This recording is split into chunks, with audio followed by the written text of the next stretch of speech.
Kindness, compassion, love और healings होना start हो जाती है। हमारे यहाँ बड़ी दुर्घटना हो गई। अब मैं आपको पहला पॉइंट, हीलिंग वहीं फर्स्ट आपके जो एनकाउंटर होता है आपका, उसी से स्टार्ट हो चुकी होती है।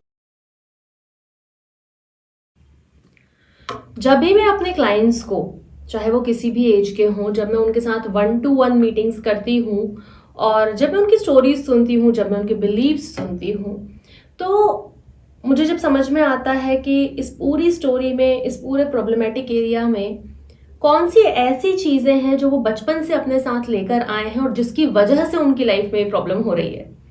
जब ऐसा कुछ होता है और हम उनकी इनर चाइल्ड पर काम करते हैं, चाहे वो किसी भी एज के हों, 40, 50, 60, 70, 80, वो बच्चों जैसे बिलक बिलक के रोते हैं। और जैसे ही वो इनर चाइल्ड पे काम होना स्टार्ट होता है, द फर्स्ट सेकंड मीटिंग तो मुझे हमेशा से ऐसे ही याद है कि वो ऐसे छोटे बच्चों के जैसे सिसक सिसक के रोते रहते हैं, दुख से नहीं। वहाँ बहुत काइंडनेस, कंपैशन, लव और हीलिंग्स होना स्टार्ट हो जाती हैं। तो हाँ, आज बात कर रहे हैं इनर चाइल्ड हीलिंग की, और ये बहुत ही सॉफ्ट और कोजी टॉपिक है, बहुत डेलिकेट टॉपिक है। आगे बढ़ने से पहले आप सभी लोगों का इस चैनल डॉक्टर अर्चना लाइफ कोच पे स्वागत है। और अगर आप मुझे पहली बार देख रहे हैं तो मैं आपकी डॉक्टर अर्चना, मैं एक लाइफ कोच हूँ, पर्सनालिटी डेवलपर हूँ, सर्टिफाइड हिप्नोथेरेपिस्ट हूँ, लोगों के बिलीव्स और उनके माइंडसेट पे काम करती हूँ। कभी कभी तो ऐसा होता है कि बस एक छोटा सा बिलीफ जो यहाँ से वहाँ सरकाया, मतलब उसको सरकाया भी नहीं, दूसरा बिलीफ इम्प्लांट किया भी नहीं, उसको ही बस देखा और लाइफ में चेंजेस आने स्टार्ट हो जाते हैं, क्योंकि उसकी एनर्जी, उसकी जो ग्रिप होती है वो लूज हो जाती है। तो आज का जो टॉपिक है वो है इनर चाइल्ड हीलिंग पे, और ये बहुत ब्यूटीफुल टॉपिक है। लेकिन मुझे आपसे कुछ छोटी छोटी सी चीज़ें शेयर करनी है। हर एक जो प्रोसेस होती है उसके कुछ डोंट्स और कुछ डूज होते हैं। आज मैं इसमें डूज शेयर कर रही हूँ कि क्या करना है, और सॉफ्ट प्रोसेस है तो ध्यान रखिएगा। मैं आपको गाइड कर रही हूँ। आप लोग मुझसे मांगते हैं कि मैम आप गाइडेड मेडिटेशन बनाओ। देखो, हर बच्चे की परवरिश अलग है, उसकी अपब्रिंगिंग अलग है, अलग जगह से आया है, हर बच्चा अलग है, हर बच्चे के बिलीव्स अलग हैं, ट्रिगर्स अलग हैं। तो एक गाइडेड मेडिटेशन बनाना ये सोच के कि सबकी प्रॉब्लम इससे हील हो जाएगी, मुझे ये बहुत सही आइडिया या वर्किंग आइडिया नहीं लगता है। फिर भी मैं कोशिश करूंगी, लेकिन हाँ, मेडिटेशन ऑलवेज वर्क्स। मेडिटेशन हमेशा काम करता है। मतलब मुझे लगता है अगर लाइफ में कुछ छोटी छोटी हैबिट्स हैं जिनको चेंज करने पे एक बहुत बड़ा इम्पैक्ट आ सकता है, तो मेडिटेशन उनमें से है। If you want me to make the further videos on meditation, then please comment below meditation.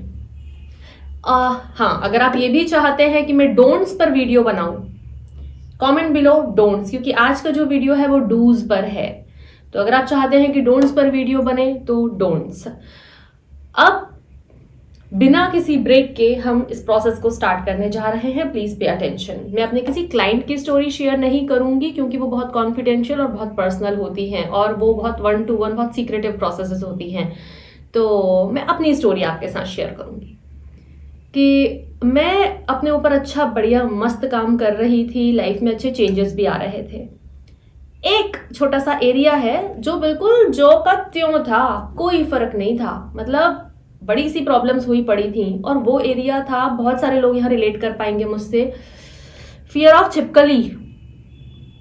मुझे छिपकली से बहुत डर लगता था, और सिर्फ डर नहीं लगता था, फोबिया था, फोबिया। अब मैं उसको थोड़ा सा डिटेल में बताऊंगी, क्योंकि कई लोगों को लगता है कि ये तो सबको होता है, इसमें क्या इनर चाइल्ड वर्क। देखो, सारे डर जो होते हैं ना, वो आपस में कहीं ना कहीं रिलेटेड होते हैं। वो सारे आपको ये रियलाइज करवाते हैं कि जो भी हो रहा है सामने, यू कांट हैंडल इट। आप इससे डील नहीं कर सकते, आप इस चीज को हैंडल नहीं कर सकते, चाहे वो छिपकली हो, सांप हो, एग्जाम हो, फियर ऑफ लॉस हो, पैसे ना कमाना हो, या इंटरव्यू में जाना हो, चाहे वो कुछ भी हो। तो जो एक डर होता है वो बाकी डरों को भी एड्रेस करने में आपकी मदद करता है। तो मैंने सबसे सिंपल डर ये उठाया है मेरा, ताकि आप अपना डर उठा पाए कि आपको किस चीज पे काम करना है, चाहे वो डर हो या वो कोई दूसरा ट्रिगर हो। बात पे हर्ट हो जाना, ये नहीं कर सकते, कुछ भी हो सकता है वो। तो मुझे छिपकली से बहुत डर लगता था, इतना डर लगता था भैया याद आ गया कि अगर मुझे छोटी सी छिपकली कहीं भी दिख जाए, मैं उसी को देखती रहती थी। इसलिए नहीं कि वो मुझे बहुत पसंद है, कि अभी तो आंखों के सामने है, चली गई तो फिर डर कि अब क्या होगा, अब कहां से एकदम से आ जाए, ऐसा डर। इस छिपकली मैटर पे डील करने के लिए मेरे पास 3-4 लोगों के नंबर मैं अलग ही रखा करती थी, कि जब भी ऐसा कुछ मैटर सामने आए तो बस उन लोगों को, और उनके नंबर हमेशा स्पीड डायल पे होते थे कि आप, अच्छा हम ना छोटी जगह पर रहते हैं तो हमारे यहाँ ये बहुत सारा घर में पेस्ट कंट्रोल ये वो इस तरह की चीज़ें नहीं होती हैं। हमारे यहाँ आपको सड़क पे ही बतख तो गाय बैल बकरी सब सब दिख जाते हैं, और बहुत नेचुरल एनवायरनमेंट में हम लोग रहते हैं। अब छिपकली भी दिखी जाएगी जब बाकी दिखेंगे तो। अब वो दिखी, हम डरे और हम ऐसे डरते थे कि चिल्लाते नहीं थे। हॉरर मूवीज में चीख सुनी है ना, सिर्फ चीखते ही थे, सिर्फ चीखना आता था। और मेरी चीख सुन के मेरे घर नहीं, मेरे घर के आजू बाजू वाले भी समझ जाते थे कि अरे छिपकली दिख गई इनको। फिर मैं वहीं बैठी रहती थी कि जब तक कोई स्पीड डायल वाला बंदा आए और उसको भगाए। 2 घंटे लग जाए भले ही, लेकिन मैं उस पर नजर रखती थी सारा काम छोड़कर। तो ये था कुछ 5-6 साल पहले का किस्सा। एक बार तो ऐसा हुआ कि मैंने एक पर्दा बंद करा और मुझे ऐसा लगा मैंने सर पे कुछ टैप करा। बिना कुछ देखे बिना कुछ बोले मुझे पता था वो छिपकली है, और मैंने जोर जोर से चीखना स्टार्ट करा। इस पूरे दिन भर में चीखना चिल्लाना, अरे मुझे तो छिपकली मेरे सर पे गिर गई, वो सदमा वो ट्रॉमा। इस पूरे प्रोसेस में रात हो गई, ना खाना खाया, बस रोते रहे, आंखें सुजाली। फोन आने लग गए लोगों के, पापा का फोन आया, बेटा हमने सुना तुम्हारे यहाँ बड़ी दुर्घटना हो गई। इस तरह का फियर था। ये मैंने आपको थोड़ा डिटेल में इसलिए बताया है कि जिन लोगों को इस तरह के डर नहीं होते हैं उनकी लाइफ कितनी इजी बीतती है, और जिन लोगों को इस तरह के डर होते हैं उनकी लाइफ कितनी डर डर के बीतती है। तो ये मैंने अपना छोटा एक एग्जाम्पल लिया। अब मुझे मेरे फैमिली मेंबर ने सजेस्ट करा कि यार तुमने अपने ऊपर इतना काम कर लिया है, कर भी रही हो, इस मैटर का क्यों कुछ नहीं करती हो। लाइट बल्ब ऑन, बात तो सही है, क्या करें। एक बार और मुझे डर लगा। अब मैं आपको पहला पॉइंट दे रही हूं कि जब आप अपने ऊपर काम करना स्टार्ट करेंगे तो शुरू करेंगे कहां से। थॉट पर नहीं, इमोशन पे ध्यान देना है। तो अपने इमोशन को एड्रेस करो कि हाँ ये डर का इमोशन है, किस चीज से डर है, इस पर्टिकुलर चीज से डर है। अब मैंने उस इमोशन पे ध्यान दिया, और उस इमोशन से ये सेम क्वेश्चन शैडो वर्क में भी होता है। उस इमोशन से उसी स्टेट में उसी पार्ट में जाकर मैंने क्वेश्चन करा कि, तो उस इमोशन से मैंने क्वेश्चन करा कि तुम मेरी बॉडी में पहली बार कब आए। वो आपको थोड़ा सा शांत स्टेट में, मेडिटेटिव स्टेट में जाकर ये सवाल करना होता है। और जवाब मिला बचपन में। बचपन में कब? दूसरा सवाल।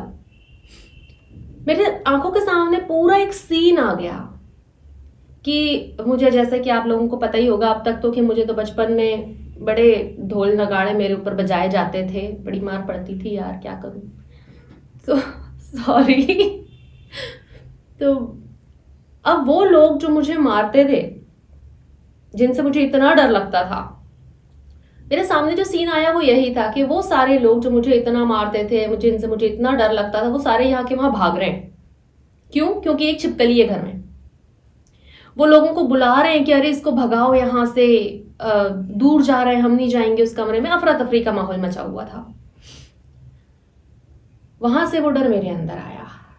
छोटी अर्चू के मन में डर क्या आया, जब ये लोग, इनसे इतना डरती हूं मैं, इनसे इतना डरना पड़ता है, ये खुद इतने डरावने हैं, तो इस चीज से कितना डरने की जरूरत है, क्योंकि ये लोग भी इससे डर रहे हैं, मतलब कुछ तो बात है।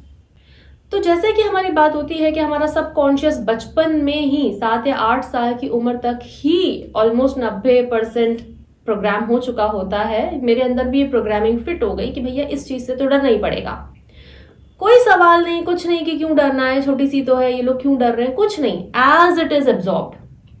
ये होता है हमारे चाइल्डहुड में।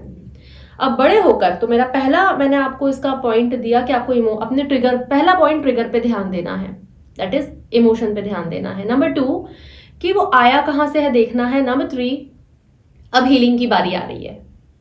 अब हीलिंग की बारी आ रही है कि अब इसको हील कैसे करना है। ठीक है, देख तो लिया कि बीमारी क्या है, अब जाना उसको पास्ट में जाके हील कैसे करना है। और ये सेम थोड़ा थोड़ा वैसा ही होता है जैसे वो टाइम मशीन ट्रैवल नहीं दिखाया जाता था कि फ्यूचर से लोग पास्ट में जा रहे हैं, ठीक कर रहे हैं, आपने कुछ मूवीज में भी देख रखा होगा, वैसा ही होता है कि आपका ये जो एल्डर, आपका जो अडल्टहुड है, आपका ये जो पार्ट है जो हील कर रहा है, जो ये देखने की कोशिश कर रहा है कि प्रॉब्लम कहाँ से आई है, ये जा रहा है बचपन में। बचपन में उसने वो हिस्सा देखा अपना कि अरे मेरे है यह हिस्सा यहाँ पर ऐसे ऐसे सफर कर रहा है।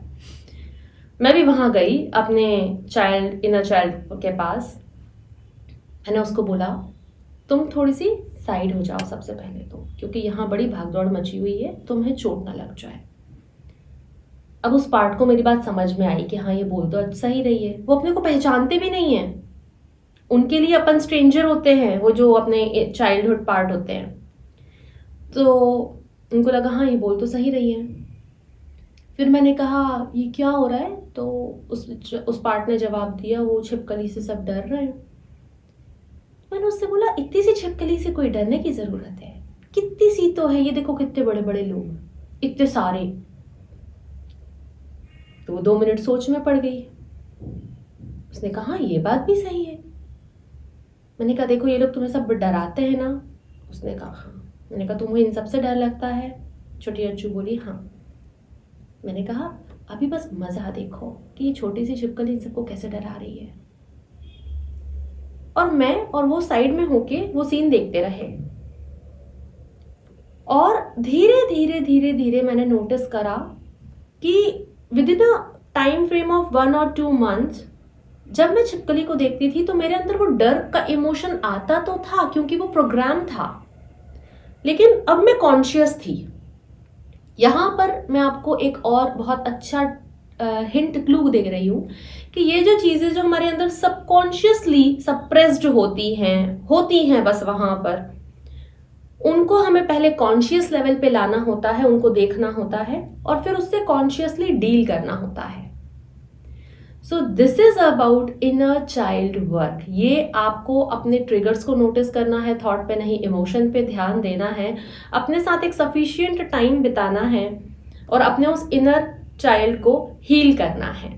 अब ये सारी चीज किसी भी चीज के साथ हो सकती है, चाहे आपके रिलेशनशिप्स में प्रॉब्लम हो, चाहे आपको किसी चीज से डर लगता हो, चाहे आपके मनी ब्लॉकेजेस हो। एक चीज और मुझे कहनी है कि अगर आप अपने इनर चाइल्ड को वुंडेड पाएं तो कृपया अपने पेरेंट्स से या खुद से हेट ना करें। क्यों? क्योंकि